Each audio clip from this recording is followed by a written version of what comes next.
BCom second year के प्यारे विद्यार्थियों, नमस्कार।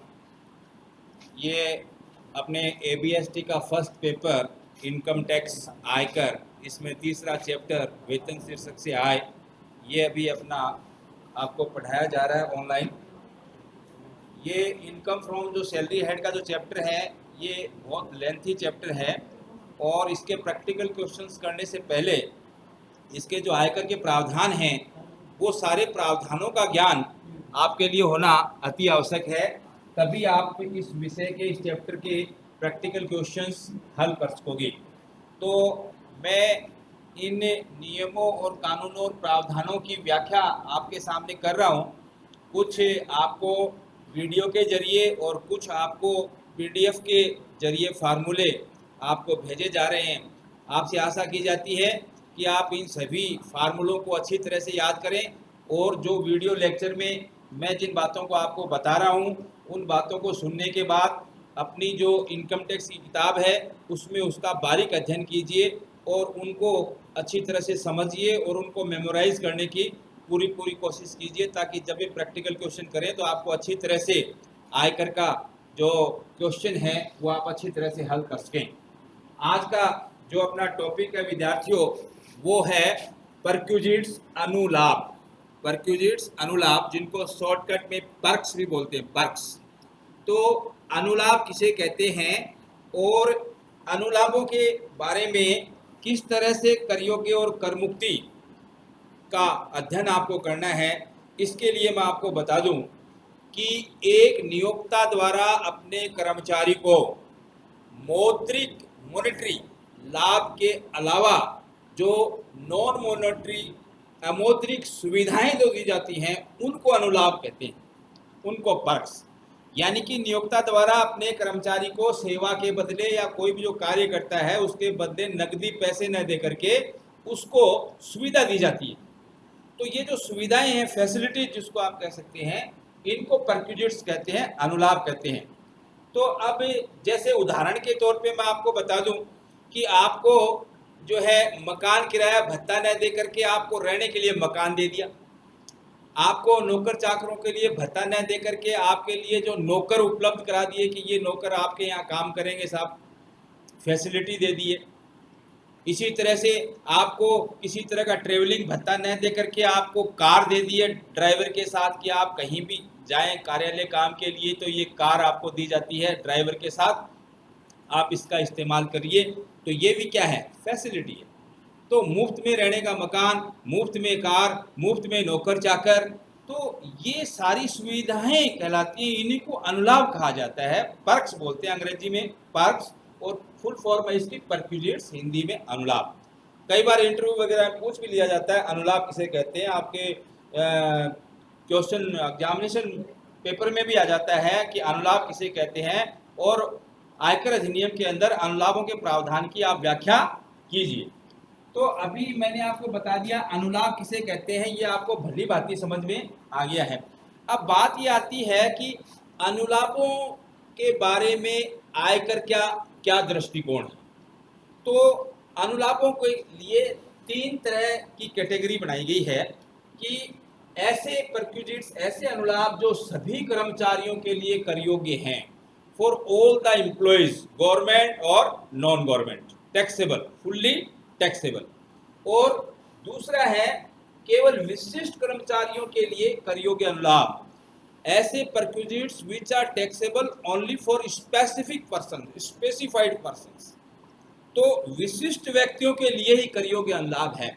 अब बात ये आती है कि भाई विशिष्ट व्यक्ति किसको माना जाए, तो ये मैं आपको बताऊंगा कि विशिष्ट व्यक्ति किसे कहते हैं, इसकी डेफिनेशन दी गई है, कुछ रूल बनाए गए हैं। इस दायरे में अगर कोई व्यक्ति आएगा तो वो विशिष्ट व्यक्ति कहलाएगा, स्पेसिफिक पर्सन। और तीसरी जो कैटेगरी है वो है सभी कर्मचारियों के लिए करमुक्त अनुलाभ, perquisites which are fully tax free for all kinds of employees whether government or private। यानी सभी कर्मचारियों के लिए जो ये अनुलाभ है ये करमुक्त होगा। अब आपके समस्या क्या आती है कि एग्जामिनेशन में जो आपके प्रैक्टिकल क्वेश्चन आएगा उसमें इन तीनों प्रकार के अनुलाभों में से कोई भी अनुलाभ एग्जामिनर आपको दे सकता है, और आपको नियम लगा करके, नियम याद करके आपको सोचना पड़ेगा, देखना पड़ेगा कि ये जो अनुलाभ है वो इस कर्मचारी के लिए कर योग्य है या करमुक्त है। क्योंकि अगर टैक्सेबल है तभी आप उसकी टैक्सेबल सैलरी में उसको सम्मिलित करोगे, अदरवाइज वर्किंग नोट में आप कह सकते हो कि ये इस नियम के तहत ये अनुलाभ कर्मचारी के लिए करमुक्त है। अब सभी कर्मचारियों के लिए कौन कौन से अनुलाभ कर योग्य हैं, इसके बारे में मैं आपसे डिस्कस करना चाहूँगा। जैसे सभी कर्मचारियों के लिए कर योग्य अनुलाभ में एक आपका है किराए से मुक्त मकान की सुविधा, facility rent free house, facility of rent free house. आपको मकान दे दिया गया है और मकान के अंदर आप रहिए, उसका जो खर्चा पानी जो भी आएगा वो नियोक्ता अपने आप वहन करेगा, आपको इसकी चिंता नहीं करनी है। तो मुफ्त में मकान की सुविधा, इस का मूल्यांकन किया जाएगा आयकर नियमों के अधीन, और कितनी राशि सुविधा की टैक्सेबल होगी, इसका फार्मूला मैं आपको बताऊंगा किस तरह से इसका मूल्यांकन किया जाएगा। लेकिन आपको ये ध्यान रखना है कि अगर मुफ्त में कोई मकान की सुविधा दी जाती है तो ऐसे कर्मचारियों के लिए उस सुविधा का मूल्यांकन निकाला जाएगा, कितनी राशि इसमें कर योग्य होगी। इसके लिए आपको वर्किंग नोट क्वेश्चन में आता है तो बनाना पड़ता है। दूसरी, होटल में रहने की सुविधा, होटल में रहने की सुविधा।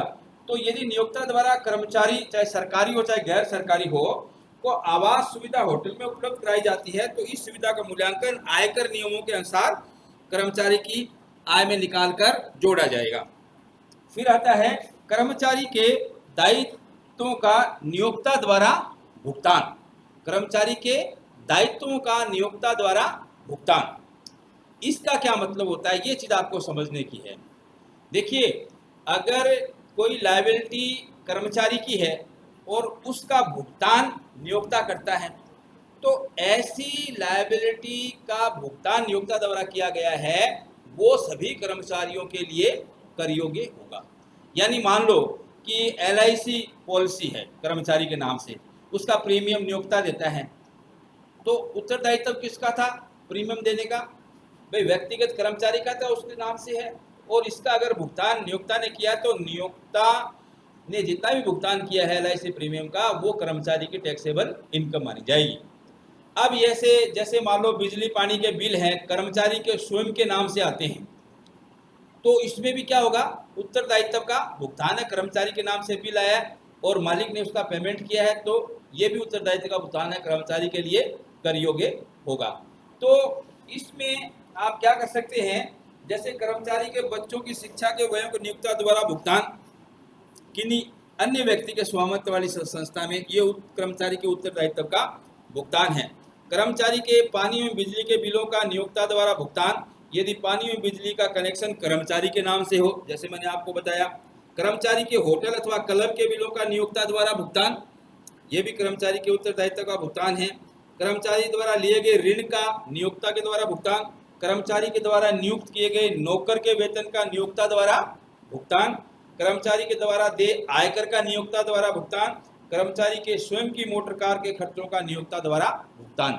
ये क्या है कि कर्मचारी के दायित्वों का नियोक्ता द्वारा भुगतान है, तो ये परक्विजिट्स है, सभी कर्मचारियों के लिए ये क्या होगा, टैक्सेबल होगा। यदि, लेकिन एक स्पष्टीकरण है इसमें, यदि पानी बिजली अथवा गैस का कनेक्शन नियोक्ता ने अपने नाम से लिया हो एवं बाद में इनके बिलों का भुगतान ही नियोक्ता ने किया हो तो ऐसी सुविधा केवल विशिष्ट कर्मचारियों के लिए ही कर योग्य होगी। ये बात आपको ध्यान में रखना है। यदि कर्मचारी को घरेलू नौकरों की सुविधा देने हेतु नौकर की नियुक्ति नियोक्ता के द्वारा की गई हो एवं वह ही उनका भुगतान करता हो तो ऐसी सुविधा भी केवल विशिष्ट कर्मचारियों के लिए कर योग्य होगी, साधारण कर्मचारी के लिए, सामान्य कर्मचारी के लिए कर योग्य नहीं होगी।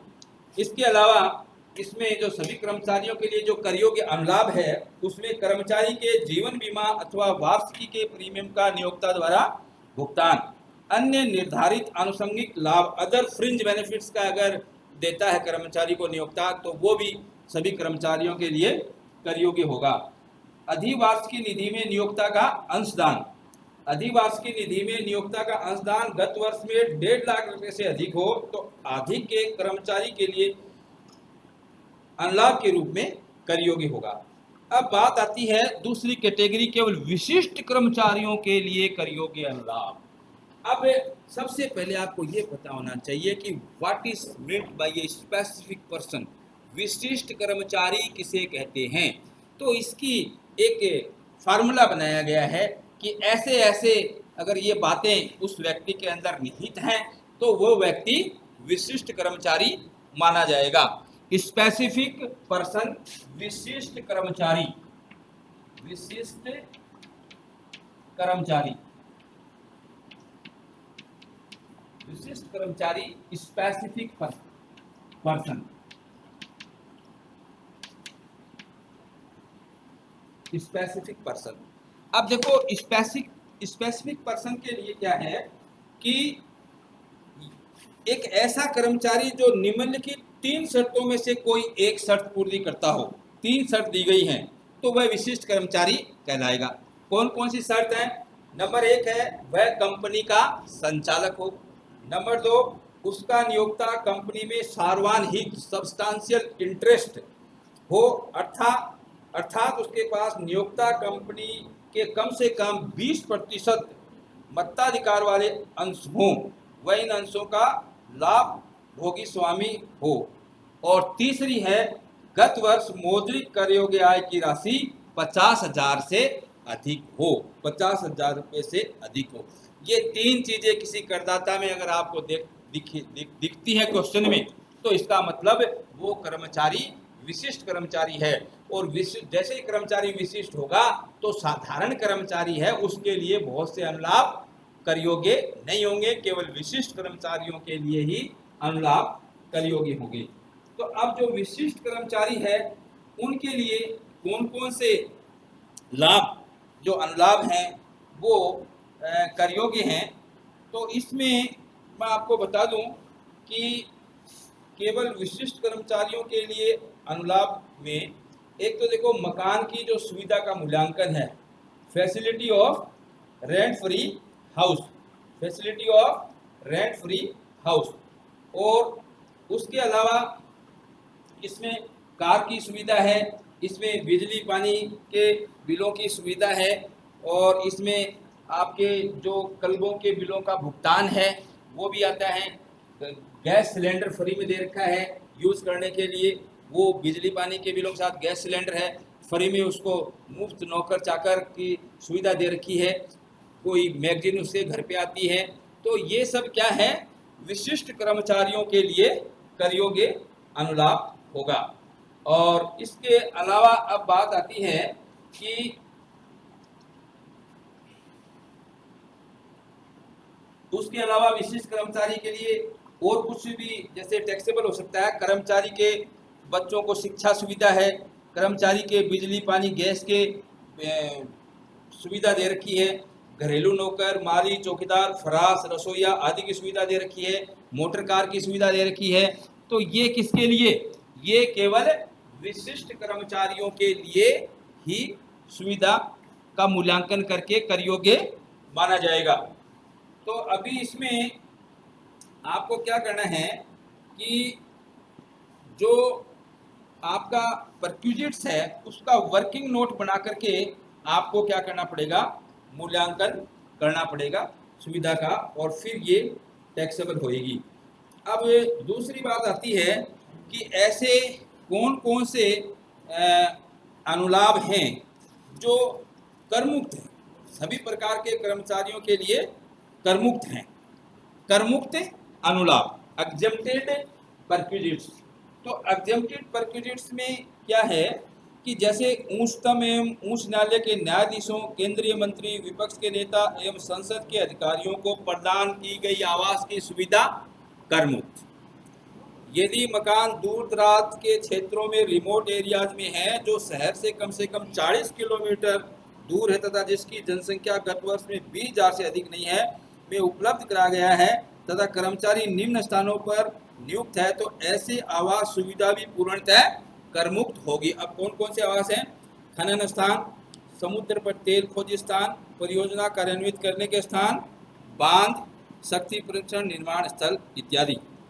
अब दूसरा जो अनुलाभ है इस तरह का जो कर्मचारियों के लिए, सभी कर्मचारियों के कर मुक्त, उसमें यदि कर्मचारी के स्थानांतरण होने पर उसे नई नियुक्ति के स्थान पर आवास सुविधा दी गई है, वो उसके अपनी पहली आवास सुविधा भी रखी है, तो ऐसी दशा में 90 दिनों तक दोनों में से केवल एक आवास सुविधा कर योग्य होगी जिसकी मूल्यांकित राशि कम हो। परंतु यदि कर्मचारी 90 दिनों के पश्चात भी पहले वाला आवास खाली नहीं करे तो 90 दिनों के बाद दोनों आवास कर योग्य होंगे। तो ये आपको विशेष बात जो है ध्यान रखनी है। और होटल की सुविधा के बारे में क्या बताया गया है, यदि नियोक्ता द्वारा कर्मचारी सरकारी तथा गैर सरकारी को आवास सुविधा होटल में उपलब्ध कराई जाती है तो सुविधा का मूल्य निम्न में से जो कम राशि हो उसके बराबर होगा। क्या? संबंधित अवधि के वेतन का 24% अथवा नियोक्ता द्वारा होटल को दी गई या दे राशि, यदि नियोक्ता द्वारा कर्मचारी से कोई राशि वसूल की जाती है तो इस राशि को उस उक्त कर योग्य राशि में से कम कर दिया जाएगा तथा शेष राशि ही सुविधा का मूल्यांकन होगी। तो ये क्या है कि कुछ ऐसे अनुलाभ हैं जो सभी प्रकार के कर्मचारियों के लिए कर योग्य हैं। अब इसमें आपको क्या ध्यान रखना है कि ये जो परक्विजिट्स हैं, परक्विजिट्स की काफ़ी लंबी चौड़ी डिटेल है, लेकिन इसमें आपको जो विशिष्ट कर्मचारी है या नहीं क्वेश्चन में ये देखना जरूरी है। जब आप प्रैक्टिकल क्वेश्चन करने एग्जाम में चलें तो आप पहले ये आइडिया लगा लेना कि ये व्यक्ति जो करदाता है, असेसी है, ये विशिष्ट कर्मचारी है या साधारण कर्मचारी है। क्वेश्चन को आप शुरू से लेकर लास्ट तक जब आप पढ़ोगे तो आपको पता चल जाता है कि ये कर्मचारी विशिष्ट है अथवा सामान्य कर्मचारी है। तो इसमें क्या है कि मेन तौर पे विशिष्ट कर्मचारी होने का मेन जो असर पड़ेगा उसमें आपको ये देखना है कि नियोक्ता द्वारा संचालित या प्रबंधित शिक्षण संस्थान में सुविधा, अन्य शिक्षण संस्थान में सुविधा, घरेलू नौकर, माली, चौकीदार, फराश की सुविधा, मोटर कार की सुविधा, कार पूर्ण, तो ये इन सब चीज़ों को आप ध्यान रखना केवल विशिष्ट कर्मचारी के लिए ही कर योग्य है, अन्य कर्मचारियों के लिए कर योग्य नहीं है। अब मोटर कार की जो सुविधा है उसके बारे में मैं एक चार्ट आपकी किताब में बना हुआ है, वो चार्ट आपको PDF में भेजूंगा, तो वो आपको अच्छी तरह से याद करना है कार की सुविधा के मूल्यांकन के लिए।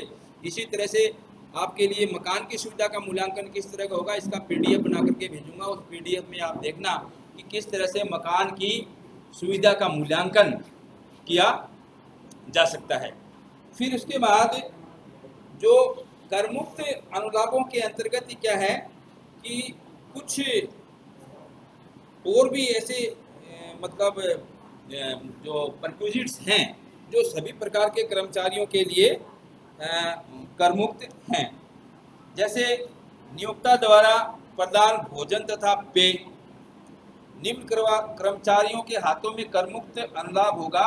नियोक्ता द्वारा अपने कर्मचारियों को कार्य घंटा के दौरान निःशुल्क भोजन तथा गैर अल्कोहलिक पेय कार्यालय अथवा व्यापारिक परिसर में प्रदत्त किया जाए अथवा भुगतान वाउचर के जरिए जो अंतरणीय नहीं है तथा केवल खान पान के स्थान पर उपयोग योग्य है, बशर्ते इस प्रकार के भोजन का मूल्य 50 रुपये प्रति भोजन तक हो, तभी करमुक्त होगा। कार्य दिवस घंटों के दौरान प्रदान कोई चाय अथवा नाश्ता ये एग्जम्प्टेड है। किसी दूरस्थ अथवा समुद्र पार स्थान पर प्रदान कार्य घंटों के दौरान निःशुल्क भोजन तथा गैर अल्कोहलिक पेय ये भी एग्जम्प्टेड है। और फिर उसके बाद आपके लिए कर्मचारियों के लिए प्रशिक्षण की सुविधा है, ये करमुक्त है। मनोरंजन की सुविधा है, कर्मचारियों को समूह में देना, व्यक्तिगत नहीं, तो करमुक्त होगी। नियोक्ता द्वारा कर्मचारी की चिकित्सा पर किए गए व्ययों की पूर्ति या उसके परिवार की किसी तरह से होने वाले व्ययों की पूर्ति, इसे आगे इस रूल को समझाया गया है, जनरल करमुक्त होगी।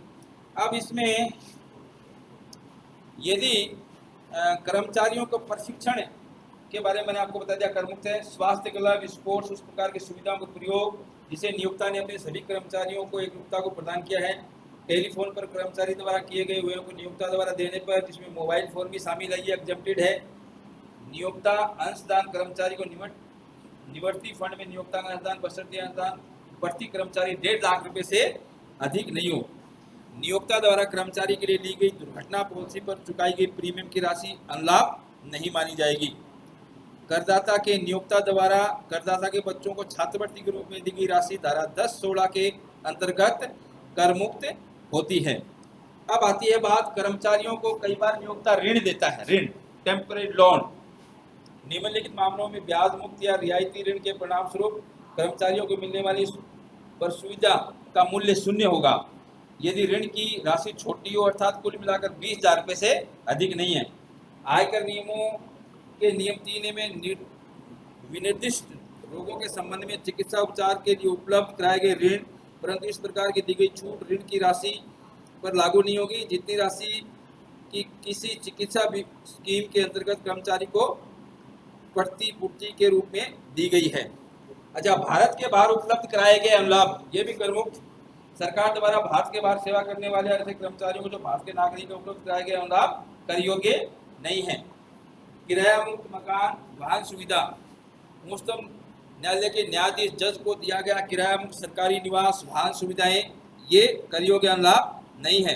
संसद के अधिकारियों आदि के आवास, संसद के अधिकारियों MP MLA, संसद के अधिकारी, केंद्रीय मंत्री अथवा संसद में विपक्ष के नेता को दिया गया किराया मुक्त सुसज्जित मकान कर योग्य अनुलाभ नहीं है। एक दूरस्थ क्षेत्र में आवास, नियोक्ता द्वारा प्रदान आवास कर मुक्त अनुलाभ होगा यदि आवास को खदान स्थल अथवा एक समुद्र तेल खोज स्थल अथवा परियोजना स्थल अथवा बांध स्थल अथवा एक विद्युत संचरण स्थल अथवा एक समुद्र पार स्थल पर कार्यरत कर्मचारी को प्रदान किया गया है। दूरस्थ रिमोट एरिया, वहां पे ये सुविधा करनी होगी।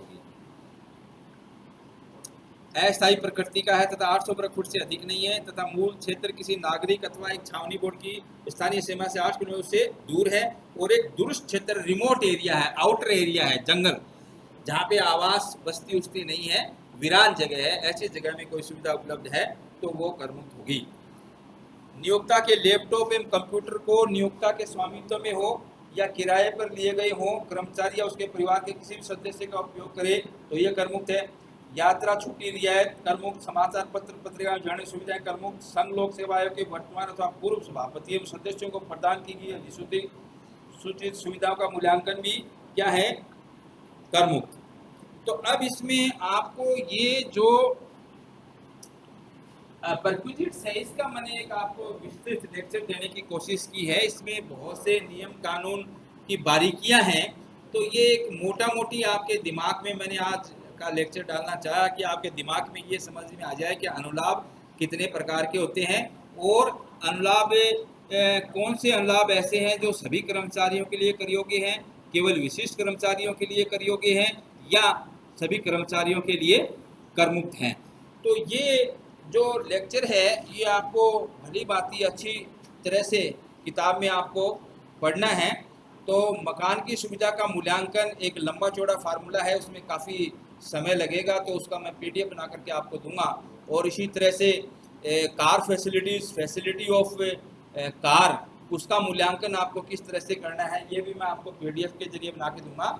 और दूसरी एक ये जो प्रोविडेंट फंड्स जो होती हैं ना, आपकी भविष्य निधियाँ, अब भविष्य निधियाँ के अंदर भी क्या है कि 3 तरह की भविष्य निधियाँ हैं। स्टेशनरी प्रोविडेंट फंड है, रिकॉग्नाइज प्रोविडेंट फंड है, अनरिकॉग्नाइज प्रोविडेंट फंड है। अब इनमें भी क्या होता है, नियोक्ता का अंशदान है, कर्मचारी का अंशदान है, इसमें एकत्रित ब्याज है और रिटायरमेंट के टाइम इसमें से राशि मिलती है। तो कौन सी भविष्य निधि में कौन सी राशि कर योग्य करमुक्त होगी ये भी मैं आपको PDF के जरिए बना करके आपके नॉलेज के लिए भेजूँगा।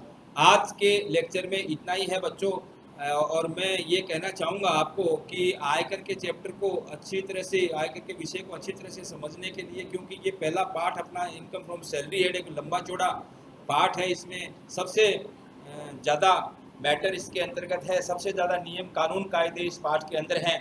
तो जैसे ही किताब आप खरीदिए और उस किताब को पढ़ना शुरू कीजिए, जितने इसके फार्मूलेज नियम आप जितने ज़्यादा याद कर सकोगे तो प्रैक्टिकल क्वेश्चन उसी हिसाब से आप जल्दी से जल्दी इसको सॉल्व कर सकोगे।